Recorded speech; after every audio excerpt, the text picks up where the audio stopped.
Exercice 2 des capuchons. On prend 4 feutres de couleurs différentes. Chaque capuchon est de la couleur du feutre qui lui correspond.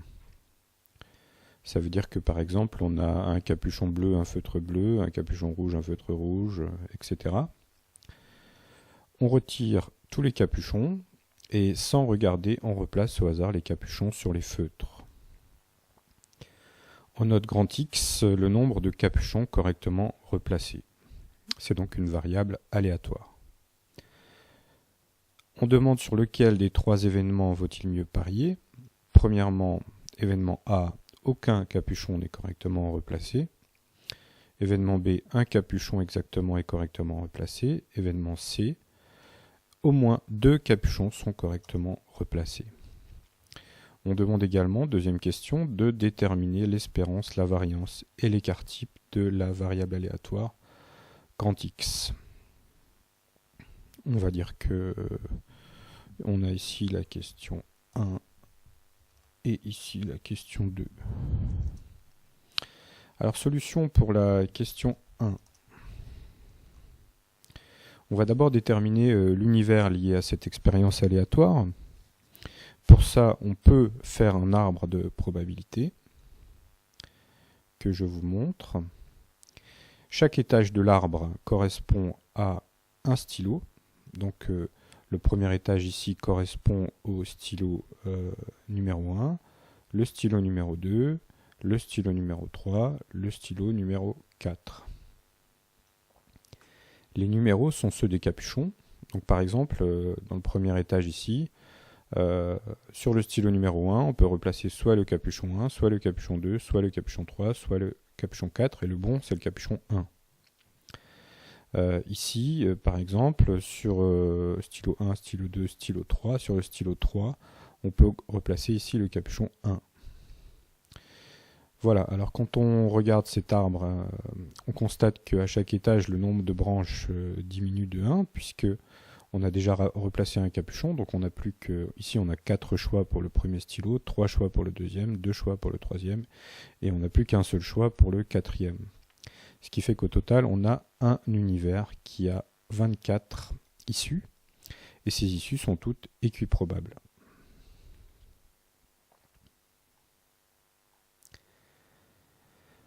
On va maintenant compter combien il y a de manières de replacer tous les capuchons correctement. Eh bien, il n'y en a qu'une seule. Il n'y a qu'une seule façon de remplacer tous les capuchons correctement. C'est le chemin qui, dans l'arbre, est tout à gauche. Le capuchon 1 sur le stylo 1, le capuchon 2 sur le stylo 2, le capuchon 3 sur le stylo 3 et le capuchon 4 sur le stylo 4. Donc, une façon sur 24 de replacer tous les capuchons correctement. Alors, regardons maintenant combien il y a de façons de mal replacer tous les capuchons. Donc, tous les capuchons sont mal replacés. Alors ici, c'est une partie de l'arbre qui était au-dessus, que nous avons redessiné, où nous avons sélectionné seulement les branches qui vont jusqu'en bas, où on replace mal tous les capuchons. Ici, sur le stylo numéro 1, si on veut mal replacer les capuchons, on a le choix entre le capuchon 2, le 3, le 4. Pas le 1, puisque là, ce serait bien replacé. Pour le deuxième stylo, il ne faut pas mettre le capuchon 2. Donc on a 3 choix ici, 2 choix ici, 2 choix ici. Pour le stylo 3, il ne faut pas mettre le capuchon 3. Et pour le capuchon 4, il ne faut pas mettre le capuchon 4. On constate que si on veut arriver tout en bas, on a 1, 2, 3, 4, 5, 6, 7, 8, 9 façons de mal replacer tous les capuchons.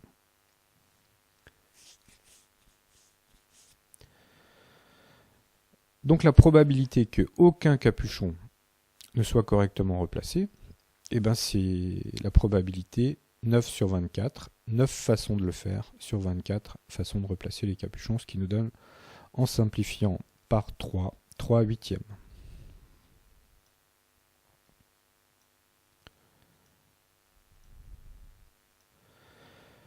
Regardons maintenant l'événement qui consiste à dire un seul capuchon est bien replacé. C'est l'événement B, exactement un capuchon est correctement replacé.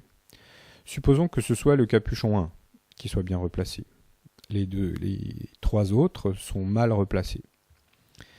Il y a 2 façons de mal replacer les 3 autres. Pourquoi ? Ben parce que si on a replacé sur le capuchon 1, sur le stylo 1, le capuchon 1, dans ce cas-là, sur le stylo 2, on peut remplacer le 3 et le 4, et pas le 2, puisqu'on en veut un seul bien replacé. Si on a replacé le 3 pour le troisième stylo, on peut mettre le 2 et le 4, puisqu'il nous reste le 2 et le 4, alors que sur le capuchon 3 et 6, si on a déjà replacé le 4 sur le deuxième stylo, on ne peut pas remplacer le 4 ici. Et le 3, on ne peut pas, puisqu'on est sur le troisième stylo et on ne veut pas bien le replacer. Bon, quand on continue ça jusqu'au bout, on s'aperçoit qu'il y a exactement deux façons de mal replacer les trois autres capuchons si le premier est bien replacé. Le raisonnement qu'on vient de faire pour le capuchon 1, on pourrait le faire pour le 2, pour le 3 et pour le 4, ce qui fait qu'il y a finalement 4 façons de choisir le stylo et 2 façons à chaque fois de mal replacer les trois autres. Finalement, ça nous fait 8 façons d'avoir exactement un capuchon bien replacé. La probabilité de l'événement B, c'est donc 8 sur 24,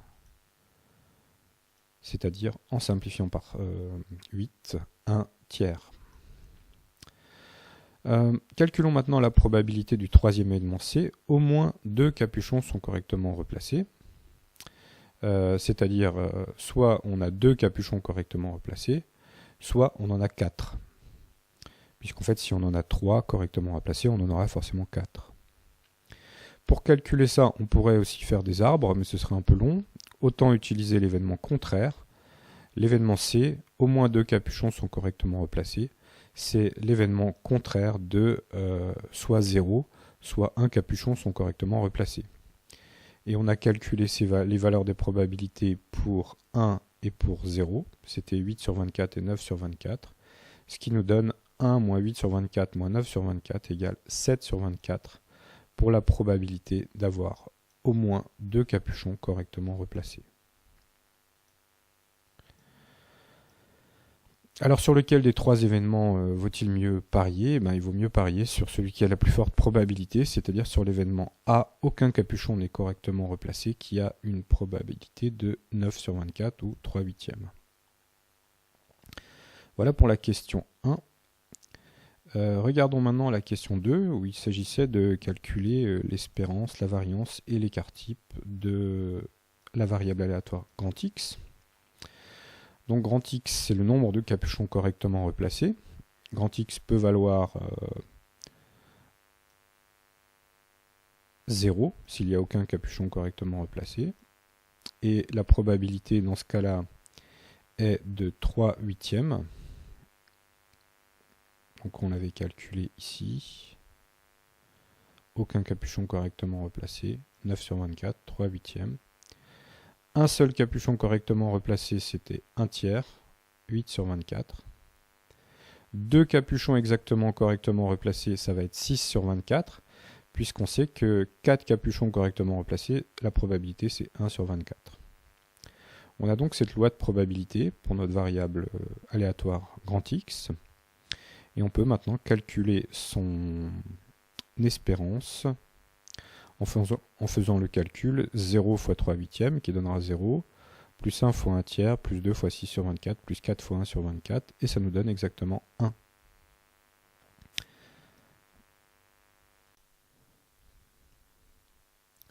Je remontre comment on calcule cette espérance et aussi la variance et l'écart type à la calculatrice. Soit on a 0, soit 1, soit 2, soit 4 capuchons correctement replacés.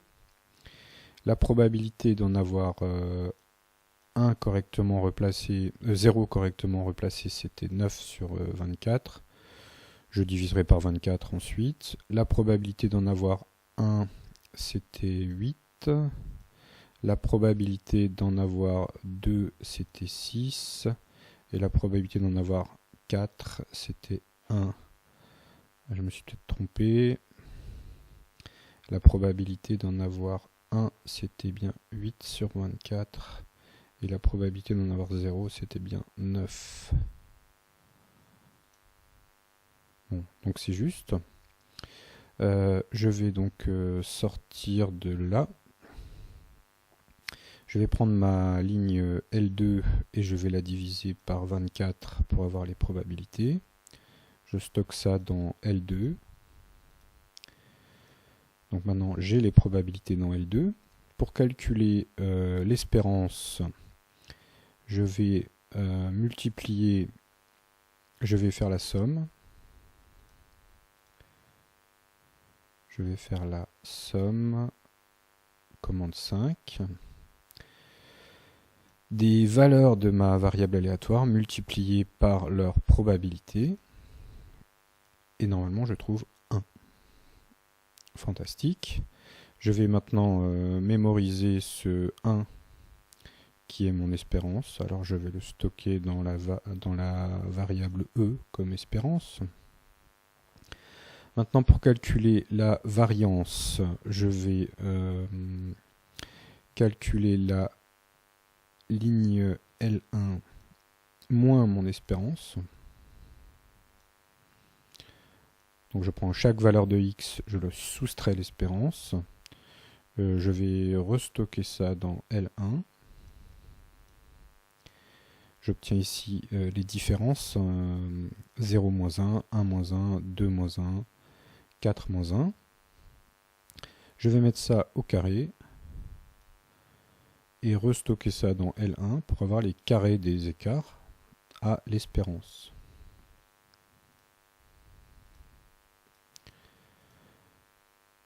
Voilà pour les carrés. Je vais multiplier maintenant ces carrés des écarts par les probabilités. Donc je fais multiplier, moi je vais faire d'abord la somme comme tout à l'heure pour ne pas vous perdre. Donc je fais somme,